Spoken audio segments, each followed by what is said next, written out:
Hi there, my Why Religion friends. Professor Anthony Sweat here from BYU's Department of Church History and Doctrine. Welcome to another fabulous episode of the Why Religion podcast.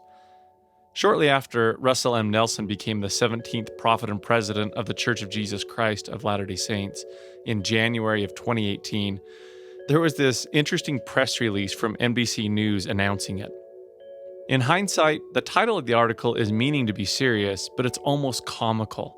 It reads, quote, "Noted heart surgeon Russell Nelson unlikely to transform Mormon Church as new president," end of quote. And then the opening line says, "Russell M. Nelson, the new leader of the Church of Jesus Christ of Latter-day Saints, isn't expected to move the church in major new directions," end of quote. That prediction about the church and its new prophet president could not have been more wrong. Not only has he majorly transformed the church in just a few short years, one of his first things was saying, let's quit calling it the Mormon Church, which is what made that headline so great. Just a few of the changes that he has made since becoming prophet. We know high priest group were dissolved and became part of the elders quorum. Young men's presidencies were released, and bishoprics took over as the young men's presidents. The names of the young women's classes were dropped. Rest in peace, beehives.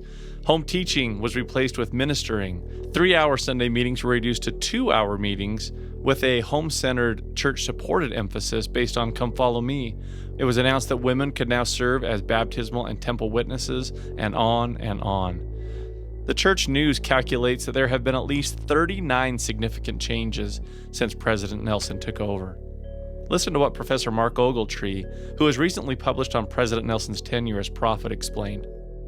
I joined the church in 1981. I joined the month that President Hinckley was called into the first presidency as the third counselor, if you remember that. And Elder Maxwell was called into the Quorum of the 12. In our Living Prophets class, on one slide, we had a list of all the changes that have taken place since I've been a member of the church in 1981 on one slide. Now it takes 3 slides to show the changes that President Nelson has made in 2 years. You know, it's incredible. On today's episode, get ready to look at the life and ministry of Russell M. Nelson and to learn lessons from this prophet, seer, and revelator who, indeed, is incredible. This is Why Religion.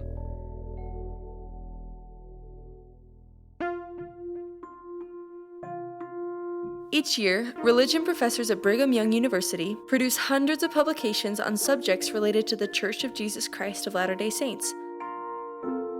This podcast brings this research into one place to enlighten the everyday seeker of truth. Seek learning, even by study and also by faith. Interviewing the author, we discuss why the study was done, why it matters, and why the professor chooses to be both a scholar and a disciple. This is Why Religion.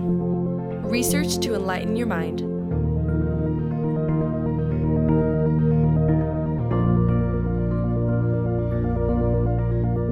Recently, Professor Brad Wilcox from BYU Religious Education sat down with his colleague, Professor Mark Ogletree, to discuss Dr. Ogletree's recent co-publication with Dennis Wright, Robert Freeman, and Craig Mansell on the newly revised and updated second edition of their book, Presidents of the Church, which includes a new chapter on President Nelson, which Mark Ogletree helped to research and write.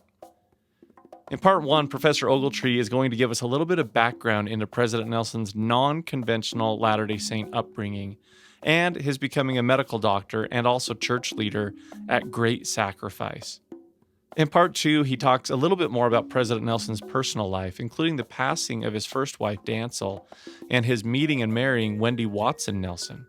And also, he will go into the significant and timely changes that President Nelson has made as president of the church.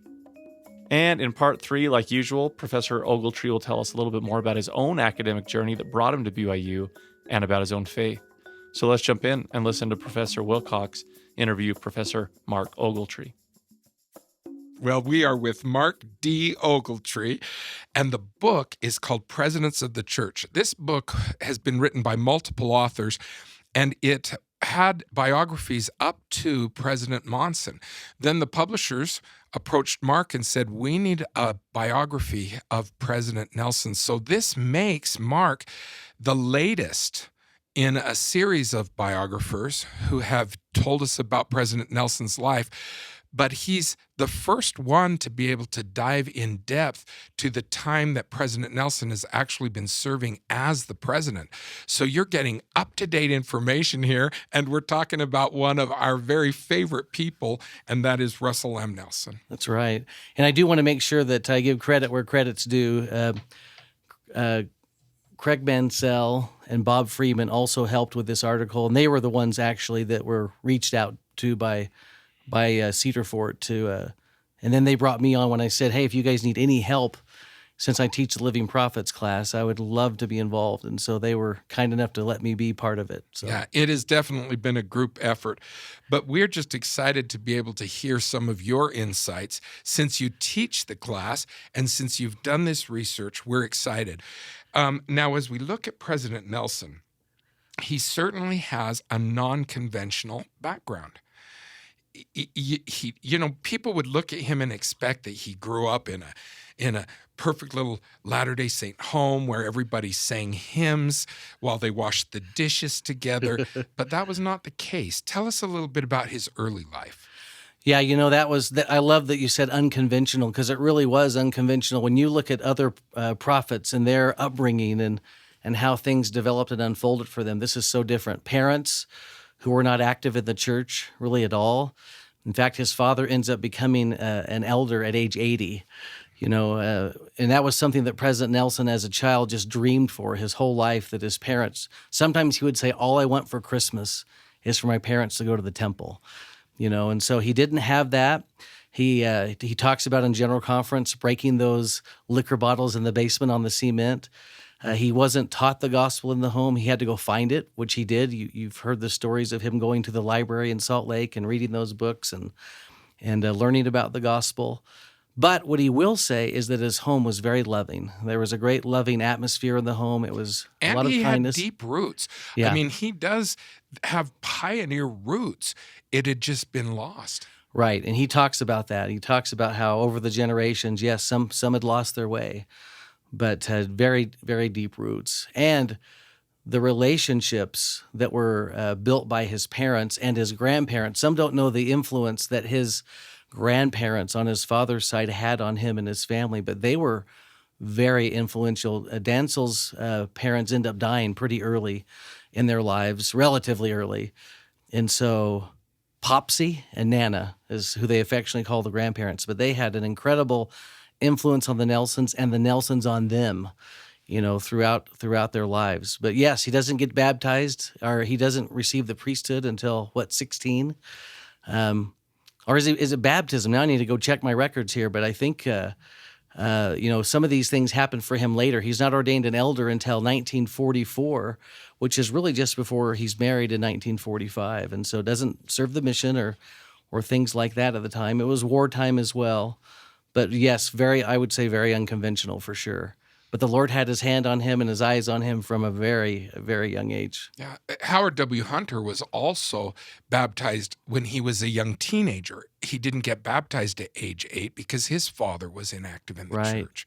And so as we look at these non-conventional backgrounds, I think it brings a great deal of hope, because sometimes we think, the prophets' lives have been so easy because they are so righteous. And we have to be reminded that they have had their struggles as well. And that if they were able to make it through some of these situations, and it didn't stop them from becoming who they needed to be, then maybe there's a little hope for us. Right. It's not a cookie cutter mold that we're all trying to follow. You also see the incredible influence of a wife in his life in Danzel. Probably so many of the things President Nelson would talk about where he's been successful, especially as a father and even as a surgeon. We know those stories of her influence, of telling him, go back to the lab, go back to work. But also as a father, it was her idea that he take his children with him on those conference trips. She was the one making those suggestions, and he was humble enough and willing enough to follow her counsel so many times that blessed his life and helped his conversion to the gospel become so much deeper. As I read your work, I related to that because I've often taken my own children with me when I go to speak at a youth conference or when I go to a session of Especially for Youth. And I've taken my kids, and it has given us that one-on-one connection and some time together that we wouldn't ordinarily have had. That was so significant in his life. So many of us have tried to follow a pattern like that. I know for myself, it's one of the only things I really remember about my own childhood is that one trip I took with my dad on a business trip. But we've tried to do the same. The way President Nelson phrased it is he would look at Dancel and say, "Who's struggling right now? Who needs me the most?" And he would take that child with him, sometimes two. But those children talked about, number one, never feeling like their dad was ever too busy for them or gone all the time. And number two, the significant impact that one-on-one experience had in their life. They talk about it these children, we forget, these are 70-year-old people now, right? These are 60 and 70-year-old people that talk with fondness and specifics of eating lasagna with their dad in New York City and watching an opera, It just had a profound impact on their lives. Wow. Now, how did he meet his wife? Because she did have an impact on him, but he was a busy student. I mean, he was trying to get ready to go to medical school, and he was studying constantly. So how did he have time to date?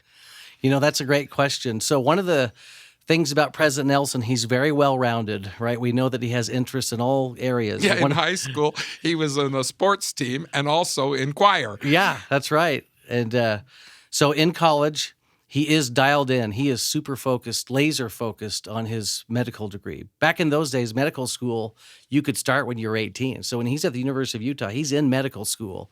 And he's going to graduate as a full-fledged doctor at age 22. But I didn't understand that. I thought I was thinking of today where you have to get ready for medical school. Right. But he was in medical school. Yeah, he's in medical school at wow. age 18 and 19. But his friends talk him into going to try out for a play, which he had no interest in, but we know that he had the great singing voice, right? Perfect pitch. And so he was interested in that. And he plays the piano. And so he goes to this play tryout for Hayfoot Strawfoot is the name of it, and sees Dancel singing. And he asks his friends, "Who is that?" And they say, "That's Dancel White. If you try out for the play, that's who you'll be performing with." And that's how it all starts.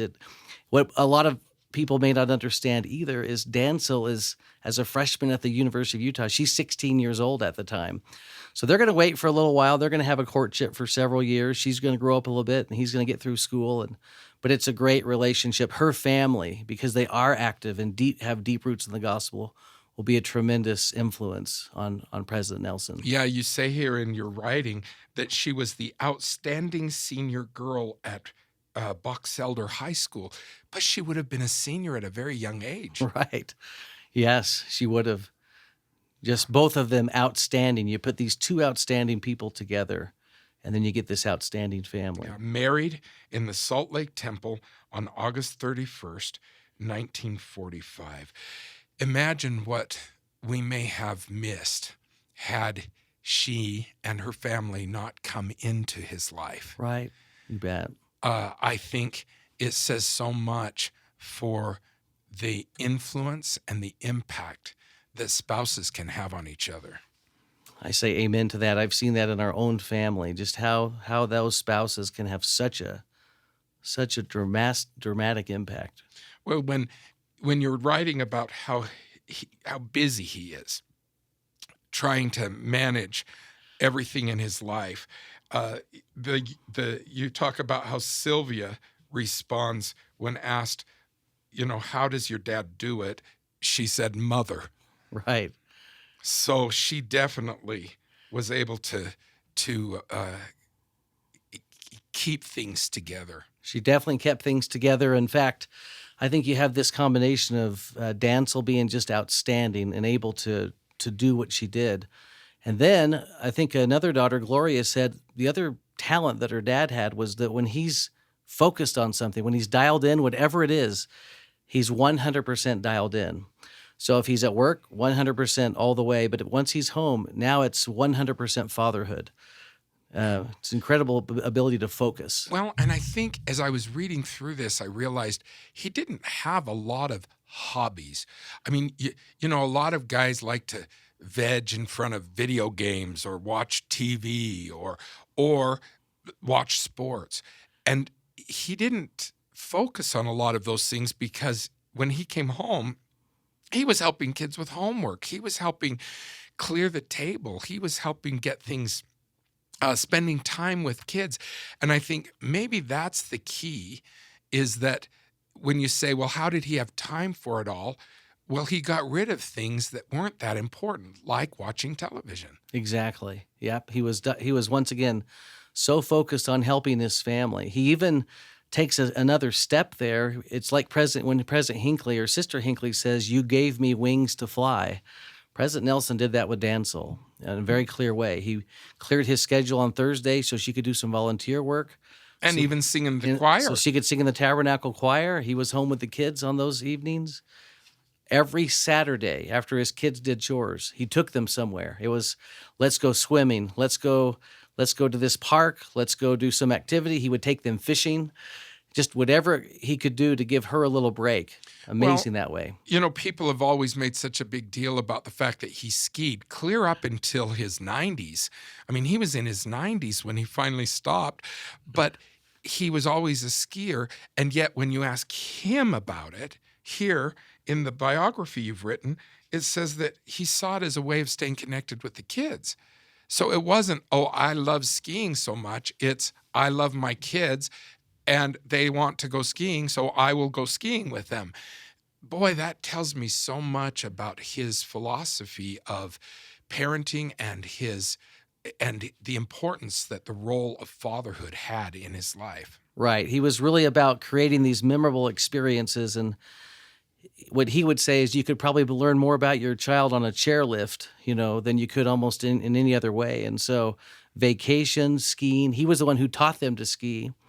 And it often was with more than one child. Sometimes it was with one or two, and sometimes 3 or 4 grandkids, as they got older. But yes, that was his way of connecting, and he did a great job. With 10 children, now you mentioned that there are over 150 family members that are in attendance when the family gathers. Every month there's a family gathering where they celebrate all the birthdays. Sometimes I think that in one of the interviews, one of the daughters said that we had 25 people's names on the last cake, last month. If you could imagine that. My goodness. And then what they said is even more impressive. Be a pretty big cake. Yeah, it's got to be giant, right? One of the daughters said that, and then he makes sure that he has contact with every single person that's in attendance. It's not like grandpa or great grandpa comes and some people never even see him, right? He makes sure, it's very calculated, that he's able to get in front of every single, sometimes 125 of those people or more, to connect with them on a personal level. Well, I know that Wendy and President Nelson, even now, will send birthday cards to each child. To each child. Grandchild. Each baptism, he loves photography, so he takes the pictures, and then he'll make his scrapbook of the baptism and the events of that day, and then send it to that child, that grandchild, or now great-grandchild. Wow. Shows up to all the hospital visits at the births, and super involved with the family.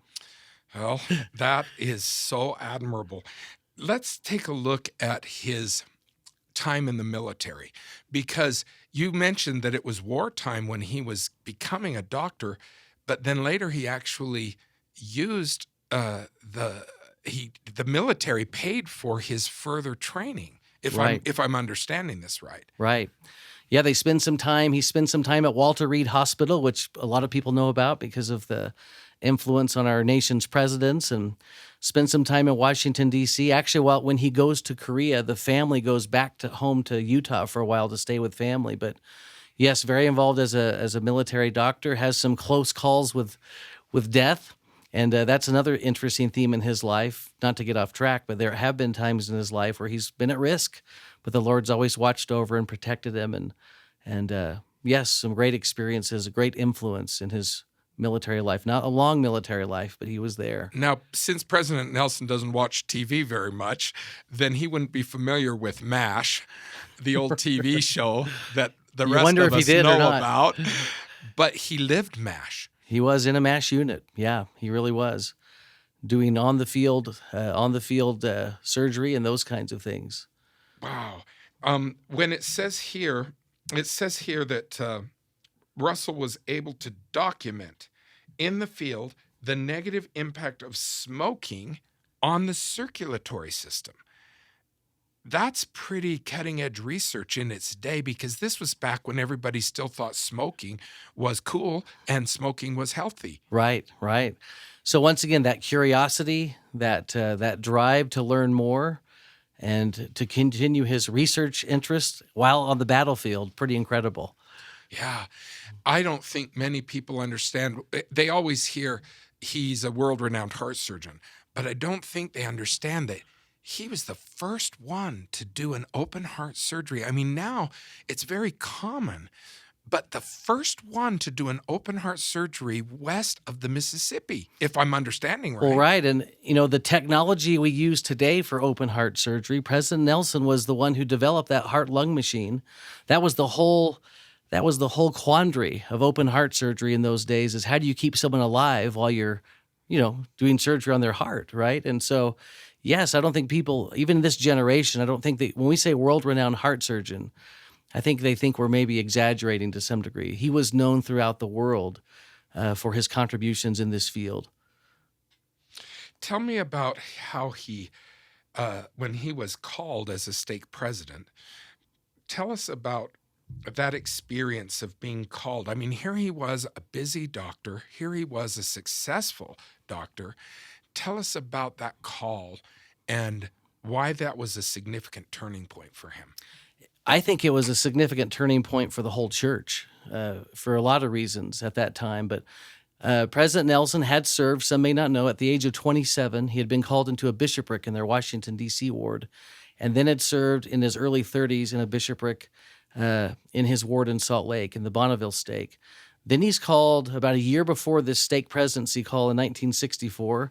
He's called, remember this title, to the alternate high council. Remember alternate high councilman? So he's in that role.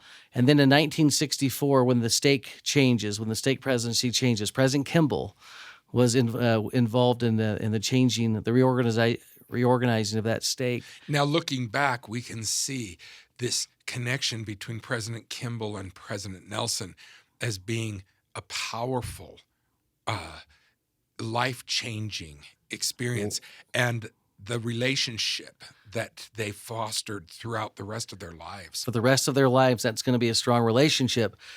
But here's the problem. In those days, doctors were not being called to serve in busy church calling. Oh, sure. They don't have time. Yeah, doctors were not bishops or stake presidents. And anyway, and so there were a few people that told President Nelson that they had a premonition that he would be called, and he just was so put off by that. He just didn't like that at all. And so when he was called, it was a significant step for the church. In fact, President Kimball sees him 2 weeks later, and in a joking way says, "Are you still the stake president?" And then he says, they laugh about it, but President Kimball said, "Yeah, I've had a few people come up to me saying you wouldn't last more than a couple weeks, partly because as a busy doctor, how do you do this? How do you pull this off?" But busy people get things done. That's right. And that's what I've realized through my life, is that if I need something done, I call a busy person, because they can get it. That person can get it done. They get it done, don't they? And President Nelson really grows. This stake president calling is an opportunity for him to really, and this is what Francis Gibbons talks about in his own little biography on President Nelson. He was President Nelson's, executive secretary for a while as a stake president and served in that stake. But just the growth that stake saw in President Nelson as a leader, it was incredible. And that's when 1 year later, the offer comes from the University of Chicago to leave and go there and to be a doctor and to teach on their faculty. And that was another huge turning point in his life. What decision did he make? Well, that was a great, this offer was incredible. I mean, this is going to double his salary. All of his children, the offer is that they will pay for their school. People may not understand, no matter where they want to go to school. If they want to go to BYU, wherever they want to go, we're going to pay for their school. It was an incredible opportunity. This is in 1965. This is where he meets Dallin H. Oaks for the first time. The Oaks are very Because persuasive. the Oaks were in Chicago. In Chicago, yeah, teaching at the law And school so they there. were saying, hey, we want to recruit you. That's right. This is the place. And anyway, he has that meeting because he's a stake president. He has a meeting where President McKay leans back in his chair after 75 minutes and says, "This isn't right. It doesn't feel right to me. This is the place you should be. People will come to you from all over the world," which is exactly what happens when they make that decision. The offer was made the day before. The very next day, they have that meeting with President McKay. In President Nelson's words, the prophet had spoken. That was good enough for us. His colleagues thought he was crazy, right, to turn that down. But they knew the prophet had spoken. He said, we intended to follow. Great story. These prophets are following prophets. They've followed prophets their whole life, But, if you think about it, President Kimball, when he was considering calling President Nelson as a stake president, he had a little issue as well because he was looking at the tithing receipts. And he was saying, this can't be a full tithing because doctors are going to earn more than what I see here on this paper. Tell us what happened. I don't think President Nelson ever ended up seeing that paper until later. They had lived in one ward that year in 1964, and then had moved into another ward. The tithing that President Kimball was looking at was from 1 month in the first ward. It didn't have the rest of it from the other ward, and so it wasn't a real impressive amount of money. But President Nelson only said, whatever it says, it's a full tithing. We're full tithe payers. And President Kimball just said, well, I thought you were a lot more prosperous than that, but okay. But see, isn't that fascinating that President Kimball had such trust in him? Right. That he, instead of looking at the paper and saying, you're lying, right, he's saying, I trust you. Right. And if you say this is a full tithe, then it's a full tithe. Right. And I just love, you can see the respect that President Nelson had for President Kimball, but you can also see the respect that President Kimball had for him. That's right. You bet. Now, later, he actually ends up being the doctor who saved President Kimball's life. He does. It's an incredible story. President Nelson did not want to do that surgery. President Kimball felt that his time had come. His time had lapsed as an apostle. It was time for someone else to come in and a younger man to come in and take his spot in the quorum of the 12. But President Lee was forceful, and it makes you just think President Lee knew something. He knew something we didn't know when he said, Spencer, you have to have this surgery. And President Kimball said, okay, I'll do it. And then President Nelson felt that weight now had all shifted to him.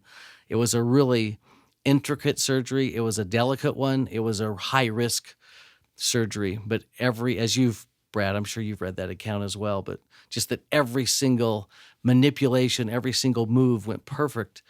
And that's when our prophet, President Nelson, received that revelation that he just operated on the future president of the church, which, once again, would have made no sense at all. President Kimball, the sickly apostle for all these years, President Lee, healthy as a horse, so to speak. Well, who would have been the next predecessor? And anyway, just incredible, Lord's unfolding of events. Yes, and then fast forward that. I don't know many people who thought that President Nelson, at his age, would be the prophet, or that he would be such a vibrant prophet. And yet we all stand in complete awe. We're seeing this President Kimball experience over again. It really is. It's almost a mirror image of all the changes that took place during the President Kimball administration, the gospel going forward in such a powerful way, innovation, change. It's really similar. Well, there was another general authority, a member of the first presidency, who also had an impact on President Nelson's life, and that was President Tanner. And Eldon Tanner, who called him and said, could you meet with me? What did that meeting lead to?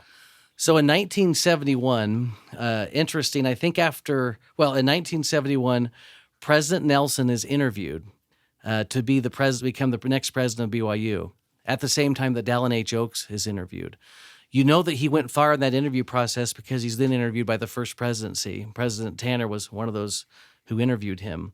Now, what President Nelson talks about in his own autobiography, Heart to Heart. So they were actually being interviewed. Rival, yeah. And here they had been together in Chicago, Yeah. and President Nelson had not come out there. And then they came together again. I mean, it's almost like God was taking those two men and saying, you've got a work to do together. You have a lot to do together, isn't it interesting? And then what President Nelson talks about in his biography is how inspired that was to call Elder Oaks. And then he listed by name all the people he had done open heart surgery on after that interview.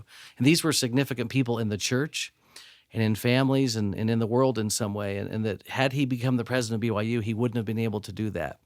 I think what that does for the first presidency is they recognize that President Nelson needs to serve in a more global way. And it's not long after that that he's called into the Sunday school superintendency. President Nelson is pretty big on words. He was the one who changed superintendency to presidency. He said we should mirror after the other organizations in the church, but that was also President Tanner involved in that interview. So in 1971, and once again, this is so cool. It's a theme with all of them. The willingness to sacrifice. When they called him to be the general Sunday school president for the church, President Nelson thought that meant that he would need to leave his practice, retire, and be done and serve the church full time, and was completely willing to do that.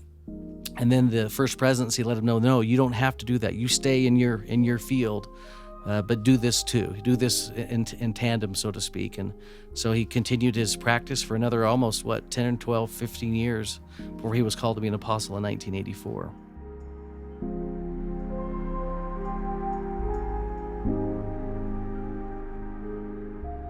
If you're interested in more peer-reviewed, high-quality gospel scholarship about Latter-day Saint history, doctrine, or scripture, BYU's Religious Studies Center is a great place for you to check out. They have just published a new book called Samuel the Lamanite, That Ye Might Believe, edited by Charles Swift. This third volume by the Book of Mormon Academy at Brigham Young University is a study of the sermon of Samuel the Lamanite through the means of 4 analytical lenses.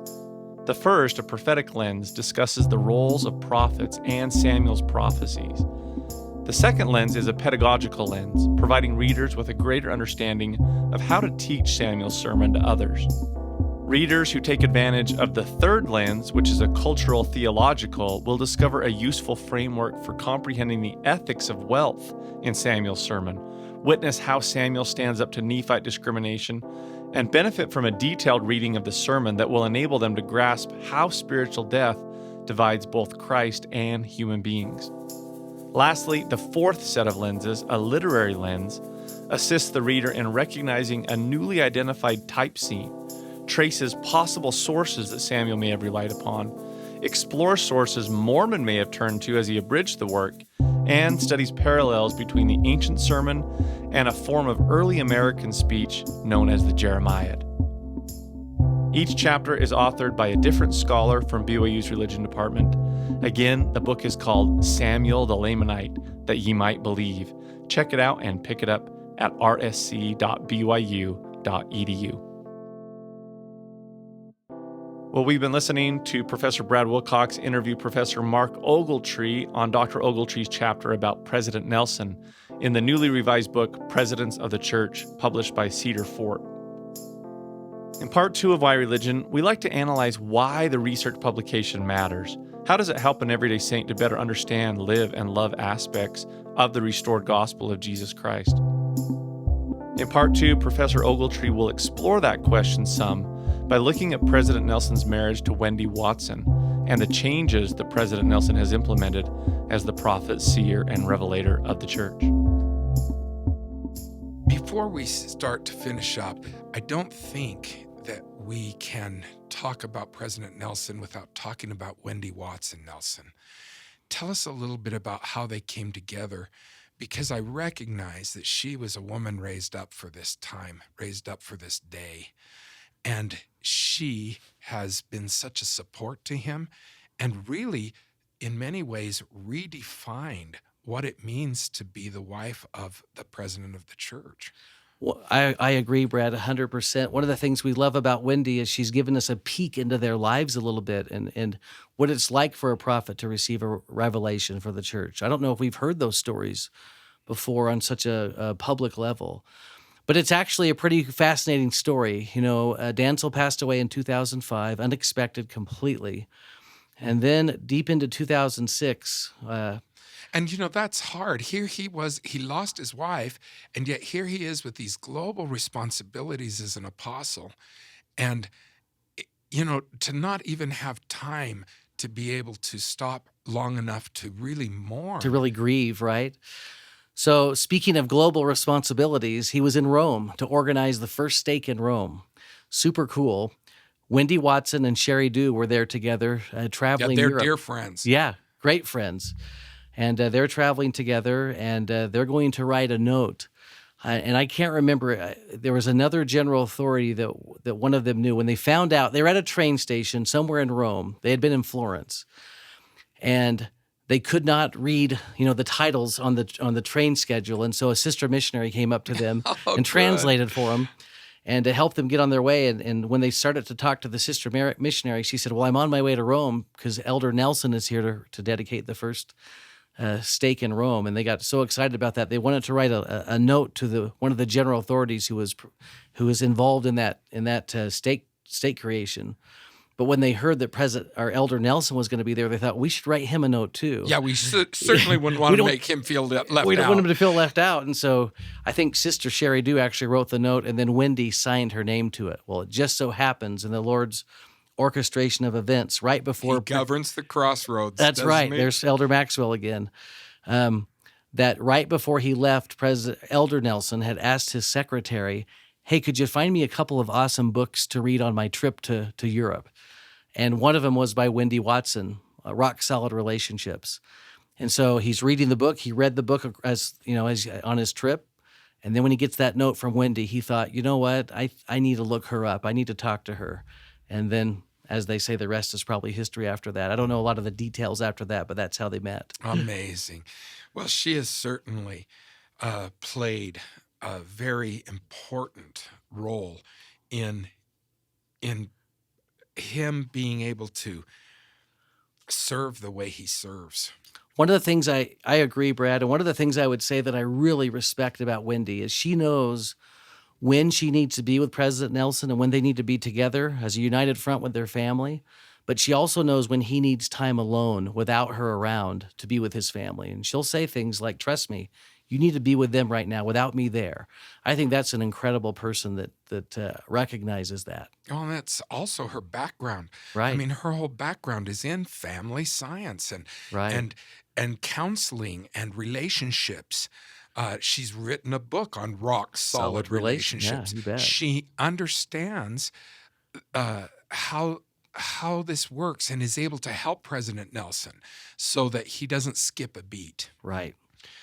Tell Amen. us a little bit about the difference that President Nelson has made. Now, as we start listing some of the things that have happened since he became our prophet, we have to remember that a lot of these things were in the pipeline. The Quorum of the 12 had been dealing with, like, I know, for instance, the shortened church time. Oh, they've been talking about that since we were missionaries. Oh, yeah. In fact, when I was serving as a mission president in Chile, President Holland was directing the work there, and we went to a 2-hour block as kind of a pilot for this idea Right. to see what would happen. So some people think, oh, all these revelations just came to President Nelson like overnight, and he made these changes, and they don't realize that some of these changes had already been in the works, that the Quorum of the 12 had already been talking and studying these issues for a long time. But it is amazing to see what has happened since President Nelson became our prophet. Tell us some of the significant ones. Well, what I would say first is as we navigate this COVID era, ourselves, that we have to be looking at everything and questioning things in terms of how we do things in the church and being willing to be open to new ideas and think outside the box a Well, little do you bit. remember when they first started saying home-centered, church-supported, and I thought, oh, that's a mouthful. I mean, I honestly thought, because I didn't even dawn on me that there was coming a time when we literally would have to be home-centered. Sure. And President Nelson was giving that incredible message on the Sabbath day and what the Sabbath day could mean for families 4 or 5 years before all of this even happened. I mean, he was laying the foundation for us. But anyway, so his ability to think outside the box and be creative, I think, is an example to all of us, what all church leaders and families, parents should be looking at. But yeah, so many of these changes, I think Elder Bednar even talked about this recently, that a lot, yeah, right. What you said, Brad, is right on, that many of these changes have been in the pipeline for a long time. What I admire about President Nelson is his ability to say, it's time to go. It's go time right now. Let's roll.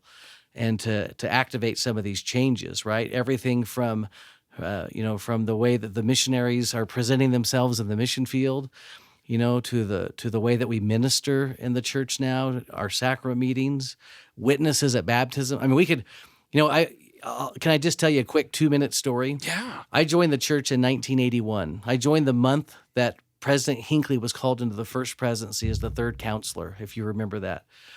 And Elder Maxwell was called into the Quorum of the 12. In our Living Prophets class, on one slide, we had a list of all the changes that have taken place since I've been a member of the church in 1981 on one slide. Now it takes 3 slides to show the changes that President Nelson has made in 2 years. It's incredible. Yeah. I mean, and some of the changes going right back to the very things that he specifically has been prepared to do. I mean, some people don't recognize it, but it was in January 2020 that seminary students will start studying the same book of Scripture as the general church, which aligns it with Come Follow Me. I mean, that's a change that President Nelson's entire life and his church history, his calling in the Sunday school, all of that comes into play as he receives this revelation to say we all need to be on the same page, and that we will learn deeper and better if we're all learning together. I love that. In fact, you have to think that seminary change had to be percolating in his mind back in the 1970s, as the general Sunday school president, thinking, why don't we line ourselves up a little bit better with what we're doing? Yeah, and how so many silos had to be broken down through the years before he could pull that switch and say, yes, we're doing it. Yeah. Think about the name of the church and how he emphasized that. To be honest with you, when he started talking about it, I thought, well, we've heard this before. Yeah, good luck. And it wasn't that I was trying to be snippy or even unfaithful, or I just really You just knew the thought, culture we were fighting against, right? This is going to be too hard. Right. I mean, and especially now when we just finished a multi-million-dollar I'm a Mormon campaign, I just thought, oh, this is going to be so hard. And yet look what's happened. One of the things I'd like to share with that, one of the things that we learned as researchers and learning about the family, I call them all first responders, right? If we ever sent a text message to a family member needing an interview, if we needed information, we were responded to immediately. I mean, it was so fast. If we needed photographs and pictures that you see as you thumb through this manuscript, it was there in 5 minutes.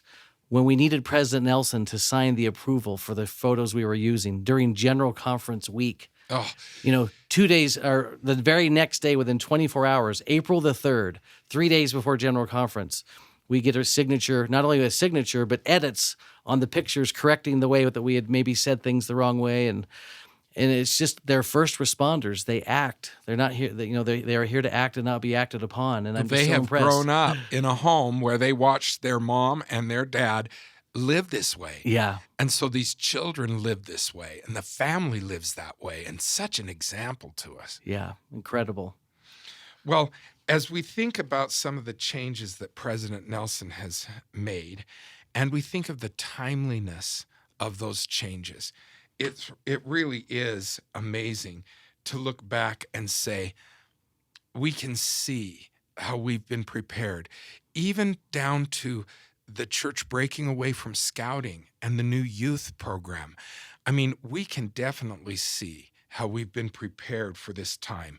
And it doesn't make it easy, but we can see how we were prepared for this. And if we're prepared, then we have no need to fear. That's right. Well, what is one thing that you have carried away? I just shared one for me, but what's one way that President Nelson has impacted your life and connected with you? One of the things, Brad, I would say is that I love that all these men, all the prophets we talk about, they were awesome long before the church as a whole even knew who they were. I think that's a great testament to me. The way that I connect with President Nelson is as a father. I just think if nothing else, you take everything else away and put it on the shelf, and you just look at him as a father and the kind of impact that he has on his children and grandchildren. We have a lot of men in our world today that are busy, right? They work jobs, they work 60 and 80 hours a week, they have church callings. President Nelson did all that long before it was trendy, and he found a way to connect on an individual level with every one of his children. And that's motivational to me. I was just called as a stake president recently, and the very thing that I thought of as I was getting dressed that morning going to our stake conference, I saw a towel hanging on our towel rack in our bathroom, and it said Dad. And it was just a reminder to me, don't forget, that's the most important thing you still have to do, no matter what your church assignment is. And so President Nelson inspires me that no matter what the assignments are in the church or outside of it, family's first, and it's always been first with him.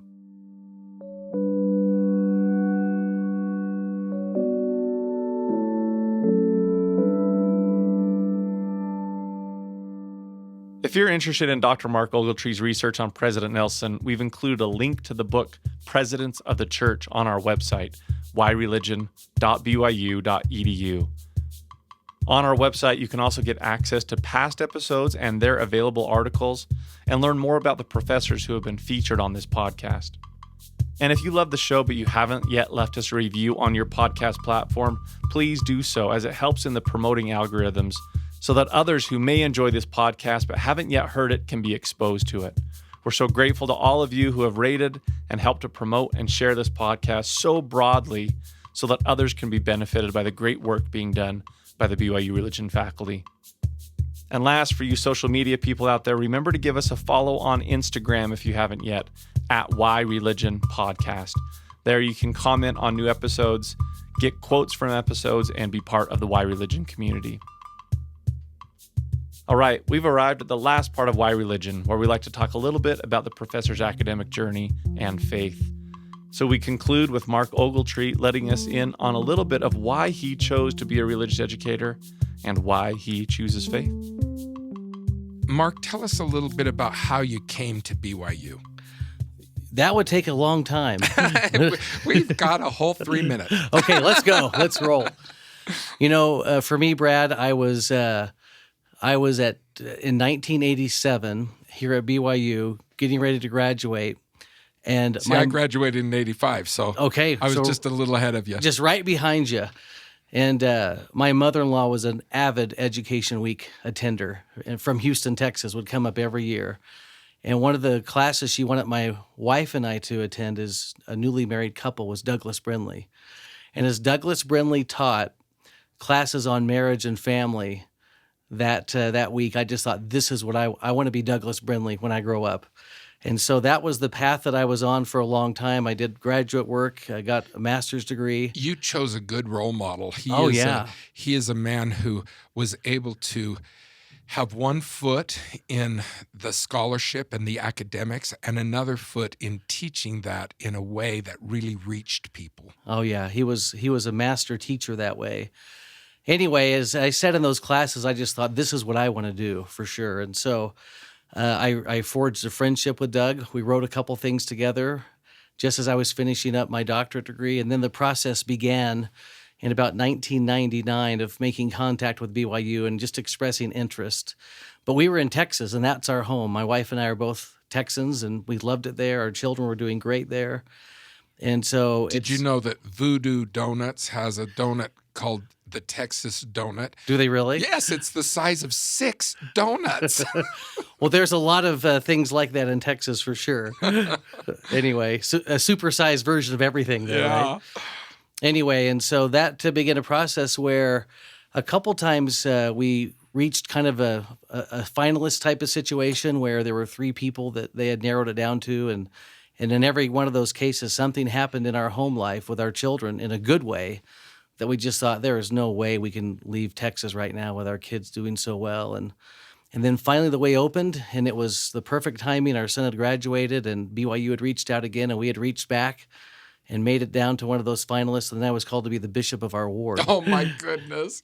And so that was tough. That was a tough decision, but we knew that we had done the right thing, and the Lord had spoken, so we served in that calling. And really, at that point, had probably thought BYU will probably never happen now. I mean, even some even some friends at BYU called and said, that was probably not a really good idea to tell BYU no, but we just knew the Lord had spoken, and that was what we were to do. And about 4.5 years later, out of the blue, I got a phone call from Brent Top saying, we have a spot. If you want to come up, we're ready. And it was just the right time. We couldn't see serving as bishop for 5 more months only to be released and then to turn BYU down. And so we made that decision, and it's been one of the great decisions of our life, for sure. Well, Elder Neil A. Maxwell always said that trusting the Lord is also trusting his timing. Right. And that he does help govern the crossroads and the intersections of our lives.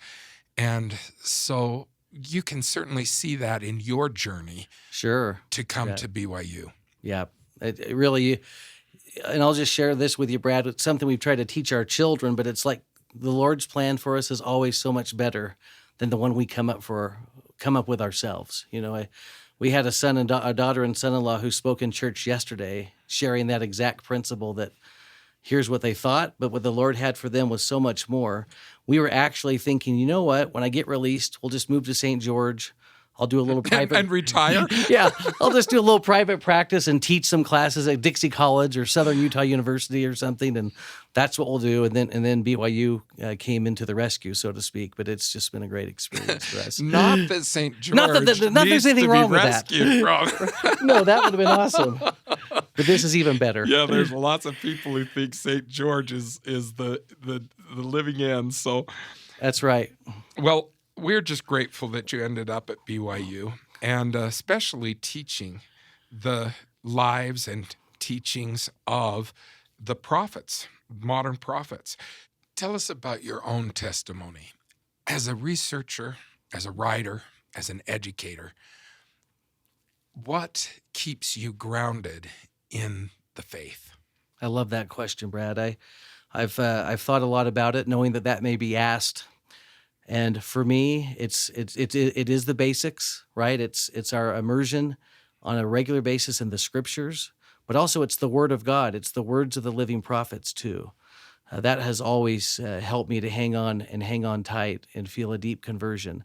As I've studied the lives of our prophets, and this has entailed reading their journals, their diaries, going to the church archives and reading documents, never once have I ever came across anything that hasn't been done anything but just pointed me even deeper into my own conversion and my own gratitude for the type of lives that they have always lived. Once again, in some cases, long before the church ever knew who they were. These would have been the greatest men in your community here, And so that, what keeps you grounded is that. I love what Elder Bednar said once at a training meeting I was at. He said, our problem isn't that we study church history too little. He said we don't study it enough.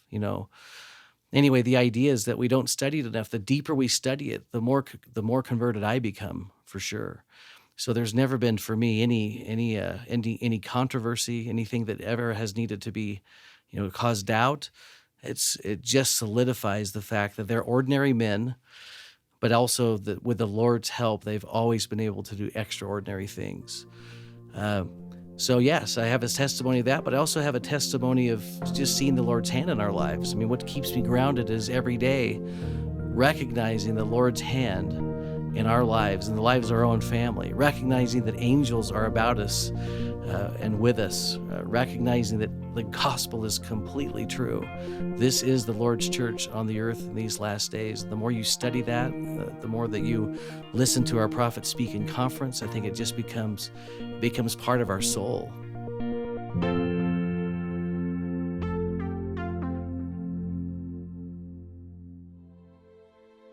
Thank you for listening to Why Religion.